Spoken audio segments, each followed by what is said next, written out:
நீங்க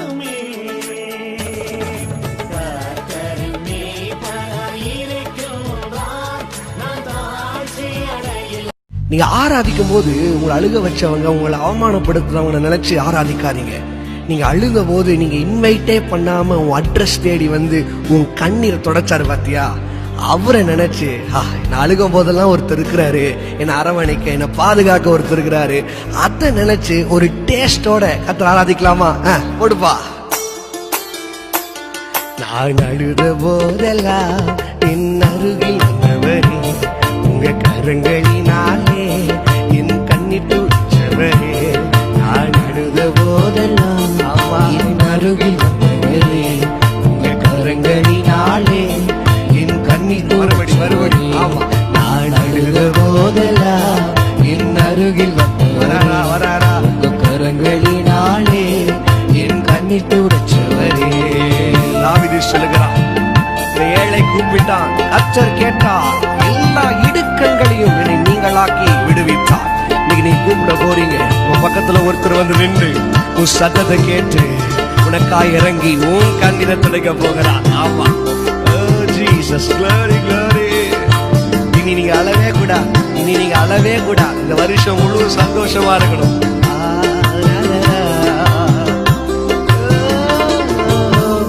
அன்பாயிருப்பேன் என்று சொல்வார்கள், அலட்சியமாய் விட்டு போவார்கள். நடந்துச்சா? கூடாது சொல்வார்கள், அலட்சியமாய் விட்டு போவார்கள்.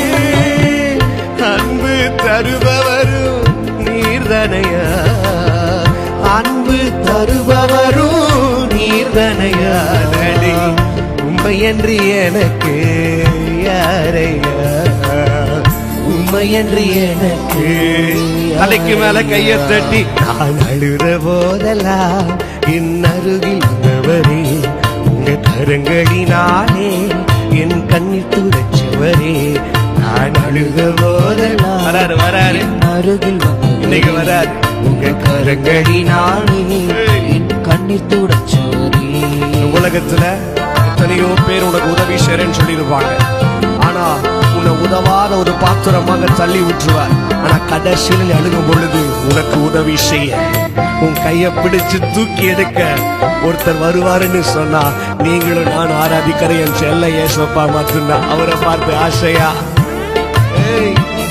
மாத்திரம் உயர்த்துவப்பா, நீங்க மாத்திரம் எனக்கு இருந்தா போதும்னு சொல்லி நன்றி உணர்ந்தோடு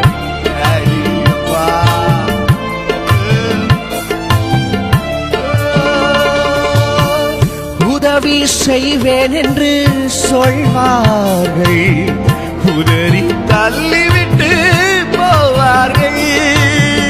உதவி சொன்னாங்களா? உதறிட்டாங்கல்ல, கவலைப்படாதீங்க. உதறி தள்ளிவிட்டு போவார்கள். எனக்கு உதவி செய்பவரும் நீர்தனையா, உதவி செய்பவரும் நீர்தனையா. உம்மையன்றி எனக்கு யாரையா, உம்மையன்றி எனக்கு. சேர்ந்து சொல்லுவோமா? நான் அழுத போதெல்லாம் என் அருகில் வந்தவரே, உங்க கரங்களினாலே என் கண்ணீர் துடைச்சவரே. தொடங்கிறாரு, என் அருகில் வந்தவரே, ஆமா ஆமா, கரங்களினாலே என் கண்ணீர் துடைச்சவரே. இந்த உலகத்தில் இருக்கிறவங்களும் இருக்கலாம், உங்களுக்கு எல்லா காரியத்தையும் உங்களுக்கு தரேன்னு சொல்லி ஏமாற்றலாம், வெறுத்து தள்ளி விடலாம். உறவினர்கள், உற்றார் உறவுகள் யாரு பகைச்சாலும் சரி, உன மார்போடு அழைத்து சங்கீதம் 18 வாசிக்கிறோம். என் துயரத்துல என் கையை பிடிச்சு காரணியத்தில் நிறுத்துகிற தேவன், உன் துயரத்துல உன் கண்ணீரை தொடுத்து நிறுத்த போற. ஆராதிப்பீங்களா?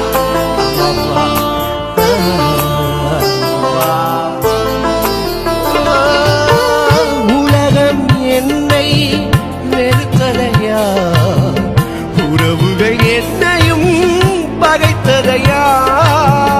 உலகம் என்னை வெறுத்ததையா, உறவுகள் என்னையும் பகைத்ததையா. ஆனால் வெறுக்காத தெய்வம் நீர்தனையாடி, வெறுக்காத தெய்வம் ருசிக்கிறீங்களா? உமையன்றி எனக்கு யாரையா, உமையன்றி எனக்கு யாரையா. நான் அழுத போதெல்லாம் என் அருகில் வந்தவரே, உங்க கரங்களினாலே என் கண்ணீர் துடைச்சவரே. நான் அழுத போதெல்லாம் என் அருகில் வந்துட்டாரு, பக்கத்துல வந்துட்டாரு, தொடங்க போறேன். இப்ப கொஞ்சம் மாத்தி சொல்லலாமா? நான் அழுத போதெல்லாம் ஒருவர் அருகில் வந்தாரையா, அவர் கரத்தினாலே என் கண்ணீர் துடைச்சாரையா. நான் அழுத போதெல்லாம் ஒருவர் அருகில் வந்தாரையா, அவர் கரங்களினாலே என் கண்ணீர். யாருமா? யாரியா? இயேசுதா, அவர் இயேசுதா, இயேசுதா, அவர் இயேசு. பேரு சொல்லுங்க. இயேசுதா, அவர் இயேசுதா, இயேசுதா, அவர் இயேசுதா, இயேசுதா,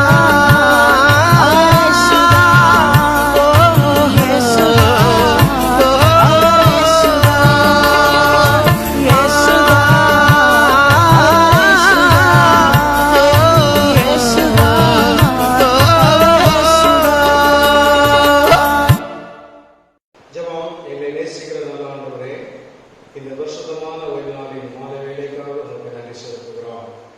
காலையிலும் மாலையிலும் உமது கிருபை எங்களை காண்கிறது. இம்மட்டும் நாங்கள் நிர்மூலமாகாமல் இருப்பது உங்களுடைய சுத்த கிருபை. ஆண்டவரே, உங்களுடைய அன்பு எங்கள் மேல் வைத்திருக்கிறது பெரியது, உங்களுடைய காருண்யம் பெரியது. ஆண்டவரே, எங்களை ஒவ்வொருவரையும் ஒவ்வொரு நாளும் ரட்சித்து வருகிறேன். பாவியாக எங்கள் மேல் கிருபையாக இருக்கிறேன். ஆண்டவரே, உங்களை நன்றியோடு ஸ்தோத்திரிக்கிறோம். ஆண்டவரே, நாங்கள் உண்மை இல்லாதவர்களாக இருந்தாலும் நீர் உண்மை உள்ளவராக இருக்கிறேன். ஆண்டவரே, தம்மை தாமே நீர் மறுதலியாத தேவன். ஆண்டவரே, எங்கள் கால் சறுக்குகிறது என்று சொல்லும் பொழுதெல்லாம் எங்களை தூக்கி விடுகிற தேவன், விழுகிற யாவரையும் தாங்கி மடங்கடிக்கப்பட்ட யாவரையும் தூக்கி விடுகிற தேவன். ஆண்டவரே, நாங்கள் விழுந்து விடாதபடி எங்களை தூக்கி எடுக்கிற கண்மலையுமே எங்களை நிறுத்துகிற கண்மலையாகிய தேவாதி தேவனை எங்களை ஸ்தோத்திரிக்கிறோம். இம்மட்டும் ஏற்படுத்த ஜீவனுக்காக, சுகத்திற்காக, பலத்திற்காக நன்றி செலுத்துகிறோம். தொடர்ந்து உடைய கிருபை ஒவ்வொருவரையும் தாங்கும்படிய இந்த காணொலி காட்சி மூலமாக ஆண்டவரே எங்களோடு கூட பார்த்துக் கொண்டிருக்கிற ஒவ்வொருவரையும் இந்த பிரசுரத்தினால் நிரப்பும்படியாக, பரிசுத்த ஆவியானவரை ஆளுகை செய்யும்படியாக சொல்லிக்கிறோம். இந்த ஆராதனை நாங்கள் முழு சிந்தையோடு உண்மை மாத்திரம் நோக்கி பார்க்க, ஆண்டவரை உண்மை மாத்திரம் நாங்கள் ஆராதிக்க நீர் எங்களுக்கு உதவி செய்யும். என்னுடைய சிந்தனைகளை நாம் ஒருமுகப்படுத்தும். இந்த ஆராதனை தொடக்கம் முதல் முடிவரை இந்த நீங்காத பிரசனம் பரிசுத்த ஆவியானுடைய நிறைவு வெளிப்படுத்தும். எங்கள் ஒவ்வொருவரை ஆளுகை செய்ய சொல்லிக்கிறோம். எல்லா துதி கன மகிமை உமக்கே செலுத்துகிறோம். மீட்பர் இயேசு கிறிஸ்து நாமத்தில் ஜெபிக்கிறோம். இயேசு மூலம் ஜெபம் கேளும் பிதாவே, ஆமென்.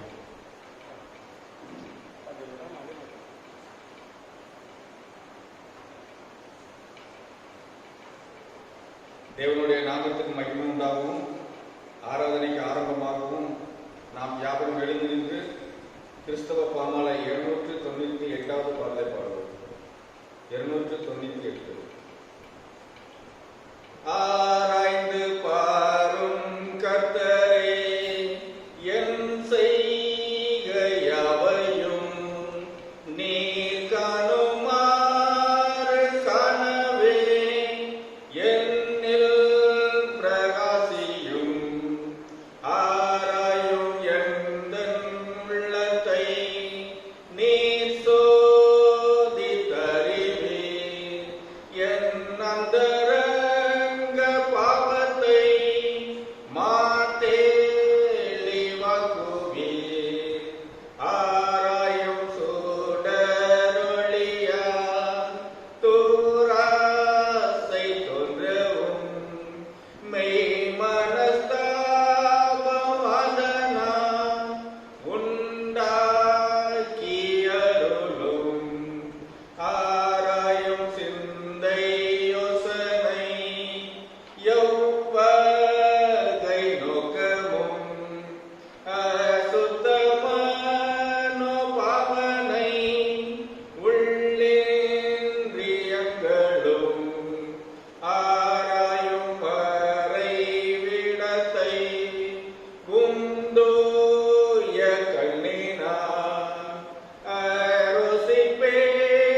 ஜெபம் செய்வோம். நம்முடைய பொதுவான பாவரிக்கு நாம் யாவர் சேர்ந்து எடுப்போம். சர்வ வல்லமை மிகுந்த இரக்கமுள்ள பிதாவே, தப்பி போன ஆடுகளைப் போல எங்கள் இருதயத்தில் யோசனை விருப்பங்கள் மேலே கிடந்தோம். முதல் வருஷத்தில் கற்பனைக்குள்ள மாய்ப்பு செய்தோம். செய்தவர்களை செய்யாமல் செய்தவர்களை செய்திருந்தோம். எங்களுக்கு மேலே ஆளாகும் ஆண்டவரே, தேவனின் கர்த்தராகிய இயேசு கிறிஸ்து மூலமாய் மனிதர்களுக்கு வாக்குறுதியின்படியே நிர்வாகியாக எங்களுக்கு இறங்கும். தப்பிதங்கள் அறிக்கையிடுகிற எங்கள் மேல் பொறுமையாயிரும். பாவத்தின் நிமித்தம் அந்த குழுவை செயல்படுத்தும். மிக இரக்கமுள்ள பிதாவே, இந்த பரிசுத்த நாமத்திற்கு பயன்படாம்படி நாளை தேவ பக்தியும் நீதியும் நடந்து வர இயேசு கிறிஸ்து நிமித்தம் கிருபை செய்தோம். ஆமென். தேவனே, எப்பொழுது இரக்கம் செய்கிறதும் மன்னிக்கும் சுவாவலட்சணமாக இருக்கிறதினால் எங்கள் தாழ்மையான விண்ணப்பங்களை ஏற்றுக்கொண்டு எங்கள் பாவங்களாகிய சக்திகளினாலே நாங்கள் கட்டுண்டுள்ளாயினும் ஒருக்கமான மிகுந்த இரக்கத்தினாலே கட்டவிழ்ந்து விடுதலை ஆக்க வேண்டும் என்று எங்கள் மத்தியஸ்வரம் எங்களுக்காக பரிந்து பேசுகிறோமாகிய இயேசு கிறிஸ்துவுக்கு மகிமை உண்டாக வேண்டிக் கொள்கிறோம். பரமண்டலங்களில் இருக்கிற நாமம் பரிசுத்தப்படுவதாக, ராஜ்யம் வருவதாக, உம்முடைய சித்தம் மரணங்களில் செய்யப்படுகிறது போல பூமியிலும் செய்யப்படுவதாக. அந்தந்த அப்பத்தை எங்களுக்கு தாரும். எங்களுக்கு விரோதமாய் குற்றங்களுக்கு நாங்கள் மன்னிக்கிறது போல எங்கள் குற்றங்களை எங்களுக்கு மன்னியும். எங்களை சோதனைக்குள் செய்யப்படாமல் தேவைகளை ரட்சித்துக் கொள்ளும். ராஜ்யமும் வல்லமையும் மகிமையும் என்றைக்கும் உடையவர்களே. ஆமென். ஆண்டவரே, உதவிகளை திறந்திருடும். தேவனை ரட்சிக்க விரைவாய் வரும். பிதாவுக்கும் குமாரனுக்கும் பரிசுத்த ஆவியானவருக்கும் மகிமை உண்டாவதாக. கர்த்தரை துதியுங்கள். மாறி மாறி வாசிக்கும்படியாக தெரிவிக்கப்பட்ட சங்கீதம் 119 சங்கீதம் 1 வசனம் முதல் 8 வசனம் வரை. சங்கீதம் 119 1 வசனம் முதல் 8 வசனம் வரை. கர்த்தருடைய வேதத்தின்படி நடக்கிற உத்தம மார்க்கத்தார் பாக்கியவான்கள். அவருடைய சாட்சிகளை கைக்கொண்டு அவரை முழு இதயத்துடன் கேளுகிறவர்கள் பாக்கியவான்கள். அவர்கள் அநியாயம் செய்வதில்லை, அவருடைய வழிகளில் நடக்கிறார்கள். உமது கட்டளைகளை நாங்கள் கருத்தாய் கைக்கொள்ளும்படி நீ கற்பித்தீர். உமது பிரமாணங்களை கைக்கொள்ளும்படி என் நடைகள் ஸ்திரப்பட்டால் நலமாய் இருக்கும். நான் உம்முடைய கற்பனைகளை எல்லாம் கண்ணோக்கும் போது வெட்கப்பட்டு போவதில்லை. என்னுடைய நீதி நியாயங்களை நான் கற்றுக்கொள்ளும் போது செம்மையான இருதயத்தால் உம்மை துதிப்பேன். உமது பிரமாணங்களை கைக்கொள்ளவே முற்றிலும் என்னை கைவிடாதேயும். பிதாவுக்கும் குமாரனுக்கும் பரிசுத்த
வாசிக்கும்படியாக தெரிந்து கொள்ளப்பட்ட பொதுவான வேதபாடம் பரிசுத்த மத்தேயு எழுதின சுவிசேஷம் 7ஆம் அதிகாரம் 21ஆம் வசனம் முதல் 29ஆம் வசனம் வரை. மத்தேயு 7ஆம் அதிகாரம் 21ஆம் வசனம் முதல்.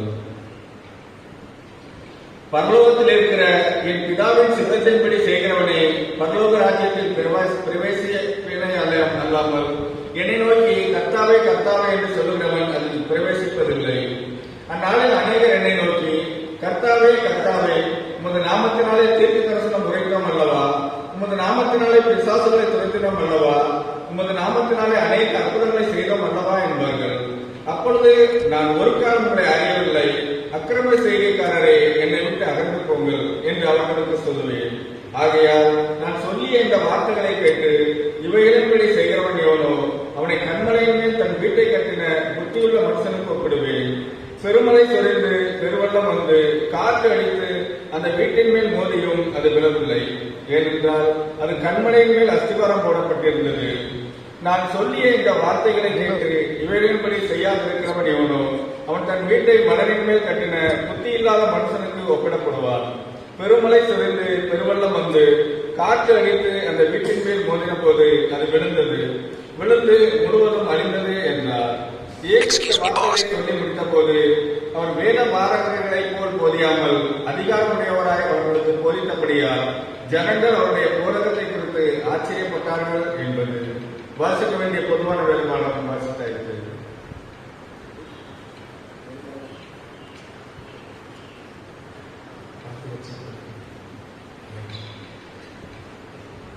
இந்த வாரத்திலே நம்முடைய திருச்சபை கொடுத்திருக்கிறதான தலைப்போம் திருவசனத்தின்படி செய்கிறவர்களாக இருக்கிறீர்கள். திருவசனத்தை கேட்கிறவர்களாக மாத்திரமல்ல, திருவசனத்தின்படி செய்கிறவர்களாக இருக்கிறீர்கள் என்ற தலைப்பு கொடுக்கப்பட்டிருக்கிறது. ஒரு இடம் வரைகளை நாம் சொல்வோம். ஆவியானவரே அன்பே ஆவியானவரே ஏப்போவாரும் இறங்கி வாரும் எங்கள் மத்தியிலே. ஏப்போவாரும் இறங்கி வாரும் எங்கள் மத்தியிலே. உளையான சேற்றினின்று தூக்கி எடுத்தவரே, உளையான சேற்றினின்று தூக்கி எடுத்தவரே, பாவம் கழுவி தூய்மையாக்கும் இந்த வேளையிலே. அல்லேலூயா. பாவம் கழுவி தூய்மையாக்கும் இந்த வேளையிலே. ஆவியானவரே அன்பின் ஆவியானவரே ஏப்போவாரும் இறங்கி வாரும் எங்கள் மத்தியிலே. ஏப்போவாரும் இறங்கி வாரும் எங்கள் மத்தியிலே. ஆண்டவரே, எங்கள் மத்தியில இறங்கி இருக்கிறீர், எங்களோடு கூட இருக்கிறீர். ஆண்டவரே, இந்த நாள் வரைக்கும் பரிசுத்த ஆவியானவர் எங்களோடு கூட இருக்கிறதற்காக நன்றி செலுத்துகிறோம். தொடர்ந்து உடைய பிரசனத்தினால் எங்களை நிறைத்து இந்த வேதத்தின் மகத்துவம் எங்களை பார்க்கும்போது எங்கள் இருதய கண்களை திறந்தரணும். இயேசுவின் நாமத்தில் கேட்கிறோம். இந்த மத்தேயு என்பவருடைய சுவிசேஷம் 7ஆம் அதிகாரம் 21ஆம் வசனத்திலிருந்து நாம் வாசிக்க கேட்கிறோம். இங்கே பரலோகத்தில் இருக்கிற என் பிதாவின் சித்தத்தின்படி செய்கிறவனே பரலோக ராஜ்யத்தில் பிரவேசிப்பானே இல்லாமல் என்னை நோக்கி கர்த்தாவே கர்த்தாவே என்று சொல்லுகிறவன் அதில் பிரவேசிப்பதில்லை. முதலாவதாக இந்த வசனத்திலே ஆண்டவர் சொல்லுகிறார், பரலோக ராஜ்யத்தில் யார் பிரவேசிப்பான்? பரலோக ராஜ்யத்திலே யார் பிரவேசிப்பான் என்று சொன்னால், அவருடைய சித்தத்தின்படி, பரலோகத்தில் இருக்கிற பிதாவின் சித்தத்தின்படி எவர்கள் செய்கிறார்களோ அவர்களே பரலோக ராஜ்யத்தில் பிரவேசிப்பார்கள் என்று ஆண்டவர் சொல்கிறார். இப்படியெல்லாம் பிதாவின் சித்தத்தை நாம் செய்கிறவர்களாக நாம் இருக்க வேண்டும். இயேசு கிறிஸ்து எப்பொழுதுமே பிதாவின் சித்தத்தை செய்யும்படியாகவே அவர் கடந்து வருகிறார். பிதாவே, என்னுடைய சித்தத்தின்படி அல்ல, உம்முடைய சித்தத்தின்படி ஆக கடவுது என்று சொல்லி இயேசு அவர் ஜெபிக்கிறவராக இருந்தார். எல்லாவற்றிலுமே பிதாவே, உம்முடைய சித்தத்தை செய்யவே நான் இந்த உலகத்திற்கு வந்தேன், அதை நான் நிறைவேற்றி முடித்தேன் என்று சொல்லி யோவான் 17ஆம் அதிகாரத்தில் அவர் சொல்லுகிறார்.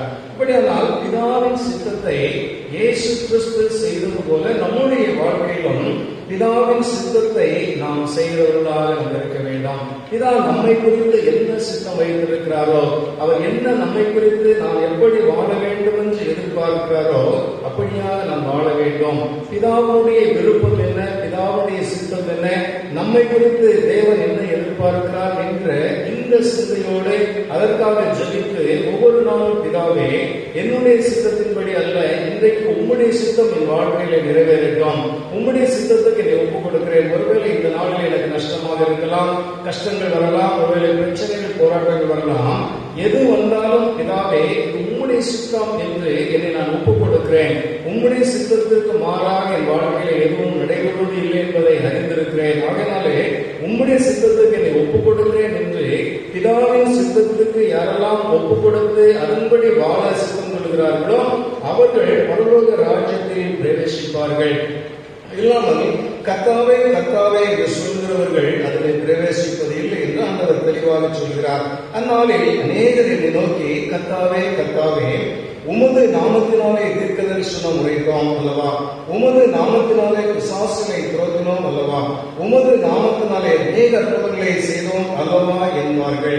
இப்படியானால் ஆண்டவர் கர்த்தாவே கர்த்தாவே என்று சொல்லுகிறவர்கள் அதில் பிரவேசிப்பது இல்லை என்று சொல்லி தெளிவாக சொல்லுகிறார். பரலோக ராஜ்யத்தில் பிரவேசிக்க வேண்டுமானால் பிதாவின் சித்தத்தை செய்கிறவர்களாக இருக்க வேண்டும். இல்லாதபடிக்கு என்னை நோக்கி கர்த்தாவே கர்த்தாவே என்று சொல்லுகிறவர்கள் அதில் பிரவேசிக்க, ஒருவேளை கர்த்தர் என்று சொன்னால் ஒருவேளை அவர்கள் தேவனை அறிந்தவர்கள், ஒருவேளை அவர்கள் தேவாதி தேவனை ஏற்றுக்கொண்டவர்கள், அவர்கள் சொல்கிறார்கள் உமது நாமத்தினாலே நாங்கள் தீர்க்க தரிசனம் உரைத்தோம் அல்லவா என்று சொல்வார்கள். இன்னைக்கு ஒரு கிறிஸ்தவர்கள் எத்தனையோ தீர்க்கதரிசிகள் இருக்கிறார்கள். இன்னைக்கு கள்ள தீர்க்கதரிசிகளையும் வேதம் சொல்லுகிறது, நல்ல தீர்க்கதரிசிகளை குறித்து வேதம் சொல்லுகிறது. அநேக தீர்க்கதரிசிகள் என்கிற பேரிலே இன்னைக்கு அநேக தவறான உபதேசத்தை செய்து கொண்டிருக்கிறதை நாம் பார்க்கிறோம். இப்படி தீர்க்க தரிசனம் வரத்தை கூட உடையவர்களாக ஒருவேளை இருக்கலாம். அது மாத்திரமல்ல, பிசாசுகளை துரத்தினோம் அல்லவா, இன்னைக்கு அநேக பிசாசு துரத்தக்கூடிய ஊழியர்கள் இருக்கிறார்கள், பிசாசை துரத்தக்கூடிய வல்லமை பெற்றவர்கள் இருக்கிறார்கள். இயேசுக்கு அதிகாரத்தை கொடுத்திருக்கிறார். ஆனாலும் ஆண்டவர் அவர்களை பார்த்து என்ன சொல்கிறார், அவர்கள் நான் அறியேன் என்று சொல்லுவார் என்று சொல்லப்பட்டிருக்கிறது. பிசாசுகளை துரத்துகிறோம் என்ற பெயரில் அநேக தவறான காரியங்கள் செய்யப்படுகிறது. இந்த இயேசுவின் நாமத்தினாலே பிசாசுகளை துரத்துகிறோம் என்று சொல்லி சாட்டைகளை அடிக்கிறதையும், வாரினாலே அடிக்கிறதையும், செருப்பினாலே அடிக்கிறதையும் அநேக இன்றைக்கு ஊழியர்கள் தவறாக பயன்படுத்திக் கொண்டிருக்கிறார்கள். இயேசுவின் நாமத்தினாலே போய் சொன்னால் பிசாசுகள் புறப்பட்டு போகும். ஆனால் இன்றைக்கு அநேக பிசாசுகளை துரத்துகிறோம் என்ற பெயரிலே தவறான வழியிலே பிசாசுகளை புறத்துகிற வழியிலே நடத்துகிறதை நாம் பார்க்கிறோம். இப்படிப்பட்டவர்கள் இருக்கிறார்கள். அநேக அற்புதங்களை செய்தோம் அல்லவா என்பார்கள். இன்னைக்கு அநேகர் பலவிதமான அற்புதங்களை செய்கிறவர்களாக இருக்கிறவர்களை தண்ணீரை இயேசு திராட்சரசமாக மாற்றம் போனவர்களை தண்ணீரை எடுத்து இன்னைக்கு அதை ரத்தமாக மாற்றக்கூடியவர்கள் இருக்கிறார்கள். வாயிலிருந்து அநேக காரியங்களை செய்யக்கூடிய அந்த வாயிலிருந்து சில காரியங்களை எடுக்கிறவர்கள் இருக்கிறார்கள். இப்படி அநேக அற்புதங்களை செய்கிறவர்கள் இன்றைக்கு ஊழியர்கள் அநேக அற்புதங்களை செய்கிறார்கள். ஆனால் எதை செய்தாலும் ஆண்டவர் அவர்களை பார்த்து என்று சொல்கிறார், நான் ஒரு காலங்களை அறியவில்லை, அக்கிரம செய்திக்காகவே என்னை விட்டு அகன்று போங்கள் என்று உங்களுக்கு சொல்லுவேன் என்று சொன்னார். ஒருவேளை தீர்க்கதரிசனம் உரைத்தவர்களாக இருக்கலாம், பிசாசுகளை துரத்தினவர்களாக இருக்கலாம், அநேக அற்புதங்களை செய்தவர்களாக இருக்கலாம். ஆனால் ஆண்டவர் அவர்களை பார்த்து சொல்லுகிறார், அக்கிரம செய்திக்காகவே என்னை விட்டு அகன்று போகிறவர்களை அறியேன் என்று சொல்லுகிறார். அப்படியானால் இன்றைக்கு எதெல்லாம் ஒருவேளை ஆண்டவருடைய வல்லமை இருக்கலாம், ஒருவேளை அற்புதத்தை செய்யக்கூடிய அநேக வல்லமைகளை பெற்றிருக்கலாம். ஆனால் ஆண்டவர் எதிர்பார்க்கிறது என்ன, பிதாவின் சித்தத்தை செய்கிறவர்களாக இருக்கிறதும் மாத்திரமே பரலோக ராஜ்யத்திலே பிரவேசிக்க வேண்டாம். ஒருமுறை சீஷர்கள் பிசாசுகளை துரத்திவிட்டு வந்து சொன்னார்கள், ஆண்டவரே நாமத்தினாலே பிசாசுகளை துரத்தினோம் என்று சொன்னார்கள். அப்பொழுது இயேசு என்ன சொன்னார், பிசாசுகளை துரத்தினதற்காக நீங்கள் சந்தோஷப்படாமல் பரலோகத்திலே உங்கள் பெயர் ஜீவ புஸ்தகத்தில் எழுதப்பட்டிருக்கிறதற்காக நீங்கள் சந்தோஷப்படுங்கள் என்று சொன்னார். அப்படியானால் பிசாசுகளை துரத்துவது நமக்கு முக்கியமல்ல, அற்புதங்களை செய்வது முக்கியமல்ல, தீர்க்கதரிசனம் உரைக்கிறது முக்கியமல்ல. ஆனால் தேவனுடைய சித்தத்தின்படி வாழ்வதுதான் மிக முக்கியமான ஒரு காரியம். பிதாவின் சித்தத்தின்படி வாழ்கிறவர்கள் எப்படி இருப்பார்களாம், அவர்களை குறித்து வேதம் சொல்லுகிறது, நான் சொல்லிய இந்த வார்த்தைகளை கேட்டு 34 வருஷத்தில் வாசிக்கும் 24 வருஷம், ஆகையால் நான் சொல்லிய இந்த வார்த்தைகளை கேட்டு இவைகளின்படி செய்கிறவன் எவனோ அவனை கண்மலையின் மேல் தன் வீட்டை கட்டின புத்தியுள்ள மனுஷனுக்கு ஒப்பிடுவேன். நான் சொல்லிய இந்த வார்த்தைகளை கேட்டு இவைகளின்படி செய்கிறவன் தான் பிதாவின் சித்தத்தை செய்கிறவன் என்று ஆண்டவர் இங்கே தெளிவுபடுத்த சொல்கிறதை பார்க்கிறோம். இப்படியெல்லாம் இன்றைக்கு தேவனுடைய வார்த்தையை கேட்கிறவர்களாக மாத்திரமல்ல, அதன்படி நாம் செய்கிறவர்களாக நாம் இருக்க வேண்டும். இன்றைக்கு அதிகமாக பிரசங்கங்கள் கேட்கிறோம்.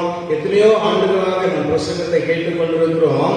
ஆனால் இந்த பிரசங்கம் சொல்லுகிற அந்த வசனத்தின்படி நாம் வாழ்ந்து கொண்டிருக்கிறோமா அல்லது வாழ்வதற்காக நம்மை முயற்சித்துக் கொண்டிருக்கிறோமா என்பதை யோசிக்க வேண்டும். இன்றைக்கு வேதம் தெளிவாக சொல்லுகிறது. ஒவ்வொரு வசனத்தையும் இன்றைக்கு ஒவ்வொரு வசனத்தையும் நன்றாக கேட்கிறோம். ஆனால் ஒரு சில கூட்டங்கள் இன்றைக்கு வேதத்தை ஆராய்ச்சி பண்ணிக் கொண்டிருக்கிறார்கள். இதற்காக எப்படியாவது குற்றம் கண்டுபிடித்து விட்டு குறை சொல்ல வேண்டும், கிறிஸ்தவர்களை எப்படியாவது மடக்க வேண்டும் என்று சிலவர்களை அதற்காக கூட வேதத்தை வாசிக்கிறவர்கள் இருக்கிறார்கள்.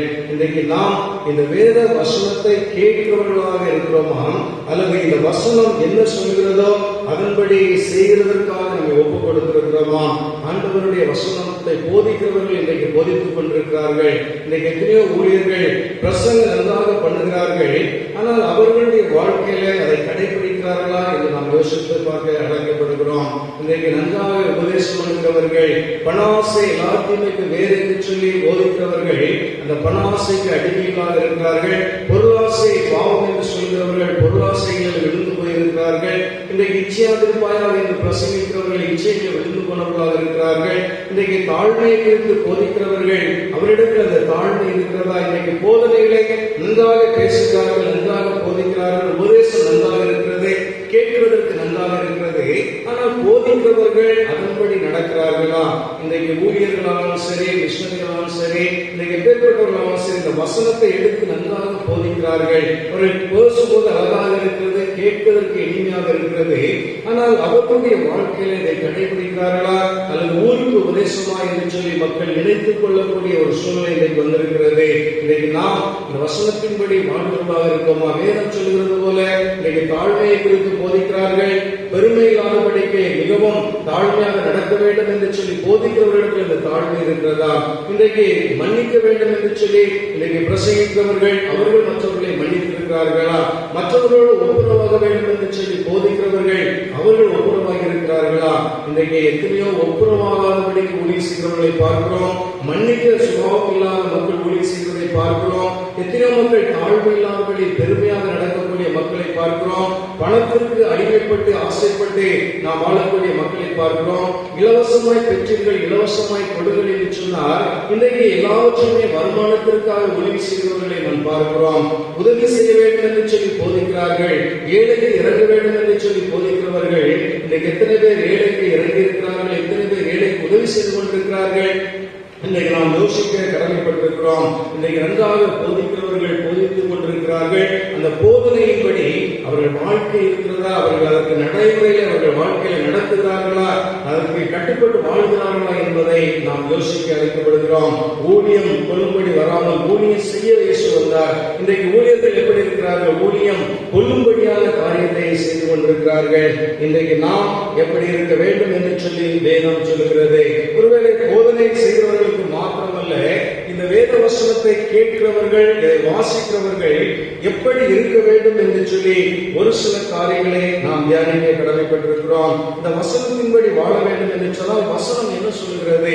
அநேக காரியங்கள் இருக்கிறது. தாழ்மை இருக்கிறது, கோபப்படாது என்று சொல்கிறார், பொறுமையாக இருக்க வேண்டும் என்று சொல்கிறார், எரிச்சல் படக்கூடாது என்று சொல்கிறார். இப்படி பல காரியங்களை குறித்து இயேசு கிறிஸ்து போதிக்கிறார். ஆனால் அதையெல்லாம் நாம் அவர்களை இன்றைக்கு தியானிப்பதற்கு முடியவில்லை என்று சொன்னாலும் ஒரு சில காரியங்களை குறித்து வேதம் என்ன சொல்கிறது, அந்த வசனத்தின்படி நாம் வாழுகிறோமா என்று சிந்திக்க நாம் அழைக்கப்படுகிறோம். முதலாவதாக மத்தேயு சுவிசேஷம் 5ஆம் அதிகாரம் 44ஆம் வசனத்தில் விதமாக சொல்லுகிறது, நான் உங்களுக்கு சொல்லுகிறேன், உங்கள் சத்துருக்களை சிநேகியுங்கள். ஆண்டவருடைய வசனம் இன்றைக்கு சொல்லுகிற இந்த வசனத்திற்கு நாம் கீழ்ப்படிந்து இந்த வசனத்தின்படி நாம் வாழுகிறோமா? எத்தனையோ முறை இந்த போதனையை கேட்டிருக்கிறோம், எத்தனையோ முறை இந்த வசனத்தை நாம் வாசித்திருக்கிறோம். இதை ஒருவேளை நம்முடைய அநேக முறை நாம் இதை கற்றிருக்கிறோம். ஆனால் இந்த இந்த வசனத்தின் அடிப்படையிலே ஆண்டவருடைய மலை பிரசங்கம் என்று சொல்லக்கூடிய இந்த வசனத்தின் அடிப்படையிலே நம்முடைய வாழ்க்கை இருக்கிறதா? முதலாவதாக ஆண்டவர் சொல்லுகிறார், உங்கள் சத்துருக்களை சிநேகியுங்கள். இன்றைக்கு சத்துருக்கள் யார்? வேதம் சொல்லுகிறது, ஒருவனுக்கு அவன் வீட்டார் கூட சத்துருக்களாக இருக்கலாம். இன்றைக்கு நம்முடைய குடும்பத்திலே கூட நமக்கு சத்துருக்கள் இருக்கலாம், சகோதரர்கள் இருக்கலாம், சகோதரிகள் இருக்கலாம், நம்முடைய உற்றார் உறவினர்கள் இருக்கலாம். ஒருவனுக்கு அவன் வீட்டாரே சத்துரு என்று சொல்லி ஆண்டவர் சொல்லுகிறது போல, ஒருவேளை நம்முடைய குடும்பத்திலே கூட நமக்கு சத்துருக்கள் இருக்கலாம், நமக்கு தொந்தரவு கொடுக்கிறவர்கள் இருக்கலாம். ஆனால் சத்துருக்கள் வீடுகள் மாத்திரமல்ல, நம்முடைய அருகாமையிலே, நம்முடைய வீட்டை ஒட்டி அல்லது நம்முடைய வீடுக்கு அருகாமையில் இருக்கிறவர்கள் நமக்கு சத்துருக்களாக இருக்கலாம். அது மாத்திரமல்ல, நம்முடைய வேலை செய்கிற இடத்துல நமக்கு சத்துருக்கள் இருக்கலாம், நம்முடைய எல்லா இடங்களிலும் நமக்கு சத்துருக்கள் ஒருவேளை இருக்கலாம். ஆனால் இன்றைக்கு சத்துருக்களை சிநேகியுங்கள் என்று ஆண்டவர் சொல்கிறார். நாம் யாரை சிநேகிக்கிறோம்? நமக்கு தொந்தரவு கொடுக்கக்கூடியவர்கள், நமக்கு எதிராக இருக்கக்கூடியவர்கள், நமக்கு சத்துருக்களாக இருக்கக்கூடியவர்களை நாம் நேசிக்கிறோமா? ஆண்டவர் சொல்லுகிறார், உங்கள் சத்துருக்களை சிநேகியுங்கள். இன்றைக்கு நம்மை சிநேகிக்கிறவர்களை நாம் சிநேகிக்கிறோம், நம் மீது அன்பு செலுத்துகிறவர்கள் மீது அன்பு செலுத்துகிறோம். ஆனால் நம்முடைய சத்துருக்களாக இருக்கிறவர்கள், அவர்களை நாம் நேசிக்க வேண்டும் என்று ஆண்டவர் சொல்லுகிறார். இயேசு கிறிஸ்து யாரை நேசித்தார்? அவரை காட்டிக் கொடுத்தவர்களை நேசித்தார், அவரை விட்டு மறுதளித்தவர்களை இயேசு நேசித்தார், அவர்களை விட்டு ஓடி போனவர்களை இயேசு நேசித்தார், அவர் எல்லாவற்றும் மேலாக சிலுவையில் அவரை அடித்தவர்களையும் இயேசு நேசித்தார். காதாரை ஒருவன் வெட்டினான், அவனை பார்த்து சொன்னார், பட்டய உரையிலே கூட என்று சொல்லி அவனுடைய காதை ஒட்டி ஆண்டவர் நேசித்தார். இன்றைக்கு நாம் யாரை நேசிக்கிறோம்? நம்முடைய சத்துருக்களை நேசிக்கிறோமா அல்லது நம்மையே நேசிக்கிறவர்களை நாம் நேசித்துக் கொண்டிருக்கிறோமா? இந்த வசனத்தின் அடிப்படையில் நாம் வாழ்கிறனா யோசித்து பார்ப்போம். இரண்டாவதாக ஆண்டவர் சொல்லுகிறார், உன்னை சபிக்கிறவர்களை நீங்கள் ஆசீர்வதியுங்கள். இன்றைக்கு ஒரு கிறிஸ்தவனுடைய வாயிலிருந்து சாபம் வரக்கூடாது என்று வேதம் தெளிவாக சொல்லுகிறது. ஏனென்று சொன்னால், துதித்தலும் சபித்தலும் ஒரே வாயிலிருந்து புறப்படலாகாது என்று சொல்லி வேதம் சொல்லுகிறது. ஆனால் நம்முடைய வாயிலிருந்து எத்தனை ருசுரமான வார்த்தைகள் வருகிறது, எத்தனை கெட்ட வார்த்தைகள் வருகிறது, எத்தனை மற்றவர்களை பரியாசம் பண்ணக்கூடிய வார்த்தைகள் வருகிறது.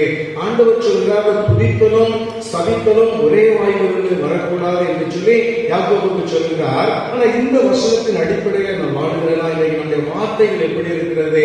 நாம் பேசுகிற ஒவ்வொரு வார்த்தைகளும் மற்றவர்களை துக்கப்படுத்துகிறதாக, மற்றவர்களை வேதனைப்படுத்தக்கூடிய வார்த்தைகளாக இருக்கிறதா? இன்றைக்கு ஆண்டவர் சொல்கிறார், நீங்கள் ஆசீர்வதிக்கப்பட்ட சந்ததிகள். நாம் ஆபிரகாமுடைய பிள்ளைகளாக மாற்றியிருக்கிற தேவன், நாம் ஆசீர்வதிக்கப்பட்டவர்கள், ஆசீர்வாதத்தை கூற அழைக்கப்பட்டவர்கள்.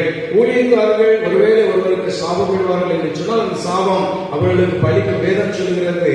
என்னுடைய பிள்ளைகள் எதை சொல்லுகிறார்களோ அதை நான் நிறைவேற்றுவேன் என்று சொல்லி ஆண்டவர் சொல்லுகிறார். ஆகினால ஒரு கிறிஸ்தவனுடைய வாயிலிருந்து ஒருபோது இந்த சாபமான வார்த்தைகள் புறப்படக்கூடாது என்று சொல்லி ஆண்டவர் சொல்கிறார். ஒருவரை நம்மை மற்றவர்கள் சதிக்கிறவர்களாக இருந்தாலும் நாம் மற்றவர்களை ஆசீர்வதிக்கிறவர்களாக நாம் இருக்க வேண்டும். ஆனால் இன்றைக்கு இந்த வசனத்தை கேட்டவர்கள், இதை தியானிப்பவர்கள் தன்னுடைய வாழ்க்கையில இந்த வசனத்தின் அடிப்படையில மற்றவர்களை ஆசீர்வதிக்கிறவர்களாக வார்த்தைகளை பேசுகிறார்களா அல்லது தூஷணமான வார்த்தைகள், கெட்ட வார்த்தைகள் அல்லது சாபமான வார்த்தை, மற்றவர்களை சாபமிடக்கூடிய வார்த்தைகளை சொல்லுகிறார்களா என்பதை யோசிக்க வேண்டாம். இன்றைக்கு நாம் ஆசீர்வதிக்கப்பட்டவர்கள் ஆசீர்வாதமான வார்த்தைகளை பேச வேண்டாம். மூன்றாவதாக அதை வாசிக்கும் பொழுது, உங்களை பகைக்கிறவர்களுக்கு நீங்கள் நன்மை செய்யுங்கள் என்று சொல்லி ஆண்டவர் சொல்கிறார். இன்றைக்கு நாம் யாருக்கு நன்மை செய்து கொண்டிருக்கிறோம்?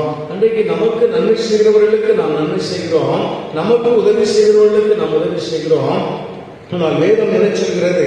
நம்மை பகைக்கிறவர்களுக்கு நாம் நன்மை செய்ய வேண்டும் என்று சொல்லி ஆண்டவர் சொல்கிறார். நம்மை பகைக்கிறவர்கள், நமக்கு ஒருவேளை இன்னைக்கு எதிர்பாராத விதத்தில் பகைகள் வரலாம். நம்முடைய நாம் நினைத்து கூட பார்க்க முடியாத சில சம்பவத்துல ஒரு சில நொடியில சில பகைகள் வந்துவிடலாம். ஆனால் பகைக்கிறவர்களுக்கு நாம் நன்மை செய்ய வேண்டும் என்று சொல்லி ஆண்டவர் சொல்கிறார். நன்மை செய்ய தாடி இருக்கும் பொழுது நீ செய்யத்தக்கவர்களுக்கு செய்யாமல் இராதே. நன்மை செய்யாதிருந்தால் பாவம் வீட்டு வாசல்படியிலே படுத்திருக்கும் என்று சொல்லி வேதம் சொல்கிறது. நமக்கு நன்மை செய்வதற்கு ஆண்டவர் நமக்குரிய பலனை தந்திருக்கிறார். ஆகினாலே நம்மை பகைக்கிறவர்களுக்கு நாம் நன்மை செய்ய வேண்டும். ஒருவேளை நம்மை பகைக்கிறவர்கள் யாராக இருந்தாலும் அவர்களுக்கு நாம் உதவி செய்யும் பொழுது அவர்கள் இயேசுவை ஏற்றுக்கொள்கிறவர்களாக இருக்கிறார்கள். அது மாத்திரமல்ல, உங்களை நிந்திக்கிறவர்களுக்காகவும் உங்களை துன்பப்படுத்துவர்களுக்காகவும் ஜெபம் பண்ணுங்கள் என்று சொல்லி ஆண்டவர் சொல்கிறார். இன்னைக்கு நம்மை நிந்திக்கிறவர்கள், நம்மை துன்பப்படுத்துகிறவர்கள் ஒருவேளை இருக்கலாம். இன்றைக்கு அநேகமான நிந்தைகள், அநேகருடைய வார்த்தைகள் நம்மை காயப்படுத்துகிறதாக இருக்கலாம். அநேகருடைய பிரச்சனைகள் நம்மை ஜெபிக்கிறோமா? இன்றைக்கு நிந்திக்கிறவர்களுக்காக, துன்பப்படுத்துவதற்காக நீங்கள் ஜெபம் பண்ணுங்கள் என்று சொல்லி ஆண்டவர் சொல்கிறார். அதனால இந்த நாளிலே ஆண்டவருடைய திருவசனத்தை நாம் கேட்கிறவர்களாக மாத்திரமல்ல, திருவசனத்தின்படி செய்கிறவர்களாக இருக்க வேண்டாம். திருவசனம் நமக்கு என்ன போதிக்கிறது? சத்துருக்களை சிநேகிக்கும்படியாக போதிக்கிறது, சபிக்கிறவர்களை ஆசீர்வதிக்கும்படியாக போதிக்கிறது, நமக்கு பகைக்கிறவர்களுக்கு நன்மை செய்யும்படியாக போதிக்கிறது, நம்மை நிந்திக்கிறவர்களுக்காக ஜெபிக்கும்படியாக போதிக்கிறது, தாழ்மையை போதிக்கிறது, அது மாத்திரமல்ல மன்னிப்பை போதிக்கிறது. இப்படி அநேக வசனங்கள் நமக்கு வேதம் போதிக்கிறது. ஆனால் அந்த வசனத்தின்படி நாம் வாழுகிறோமா? நாம் யோசித்து பார்ப்போம். இந்த நாளிலே ஆண்டவருடைய வசனத்தின்படி வாழும் பொழுது அவர்களை பார்த்து ஆண்டவர் சொல்லுகிறார், புத்தி உள்ளவன் தன் வீட்டை கண்மலையிலே கட்டின புத்தி உள்ள மனுஷனுக்கு ஒப்பிடப்படுவான் என்று சொல்லி ஆண்டவர் சொல்லுகிறார். ஆகையால் புத்தி உள்ளவர்களாக வாழ்ந்து தேவ சித்தத்தின்படி நாம் வாழ நாம் அழைக்கப்படுகிறோம். அப்படிப்பட்ட ஆசீர்வாதத்தை ஆண்டவர் நமக்கு தந்து நம்ம வழிநடத்துவதாக. மீண்டும் நாம் யாவரும் எழுதி நின்று பாடலை பாடுவோம்.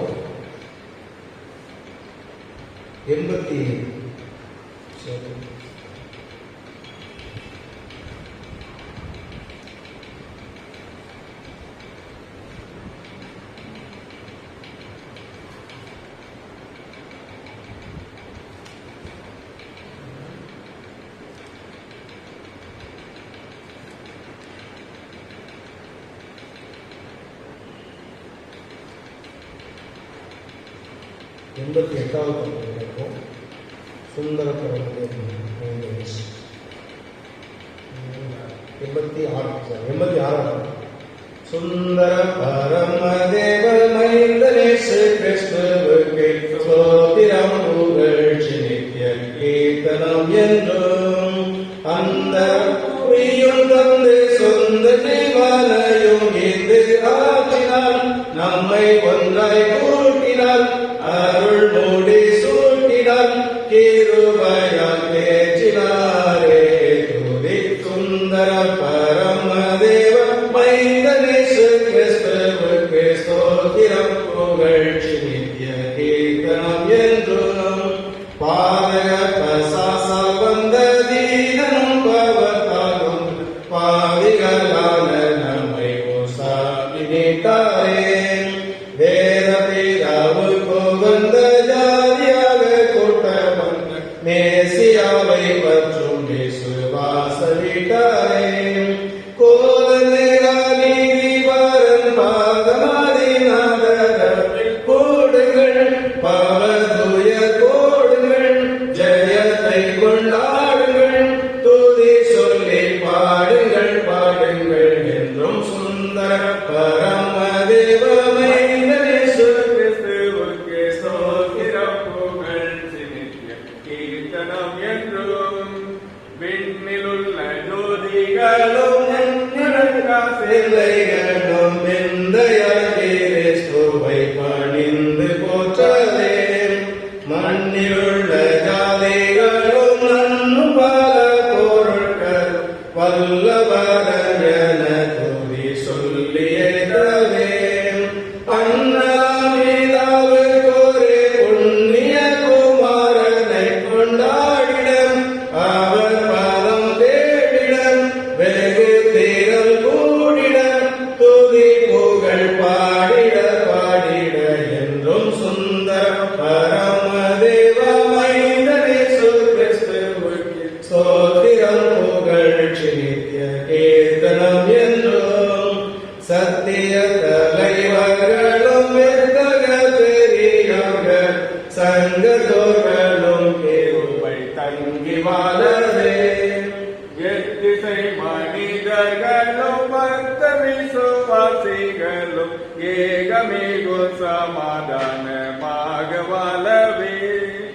உத்தம போதகர்களும் சத்திய திரு சபைகளும் உயர்ந்து வாழதீரும் பயந்து கால மிக நயந்து கிறிஸ்துவுக்கு ஜெயநாயந்தான் என்றும் சுந்தர பரமதேவ மைந்தனேசு கிறிஸ்துவுக்கு ஸ்தோத்திரம் புகழ்ச்சி நித்திய கீர்த்தனம் என்றும். ஜெபம். எங்களை நேசிக்கிற நல்ல ஆண்டவரே, இந்த நாளிலும் கேட்ட சத்தியத்திற்காக நாங்கள் ஜெபிக்கிறோம். ஆண்டவரே, திருவசனத்தை கேட்கிறவர்களாக மாத்திரமல்ல, அதன்படி செய்கிறவர்களாக இருங்கள் என்று சொன்ன தலைப்பில் நாங்கள் சிந்தித்தோம். திருவசனத்தை கேட்கிறவர்கள் மட்டுமல்ல, திருவசனத்தை போதிக்கிறவர்களும் ஆண்டவரே, நாங்களும் திருச்சபை ஊழியர்களும் ஒவ்வொரு ஆண்டவரே மிஷனரிகளும் கூட இந்த வசனத்தின் அடிப்படையில் போதிக்கிறவர்களாக மாத்திரமல்ல, அந்த வசனத்தை அதன்படி அவர்கள் வாழ்ந்து காட்டுவர்களாக வாழ்வதற்கு நீ உதவி செய்யும்படியாக ஜெபிக்கிறோம்.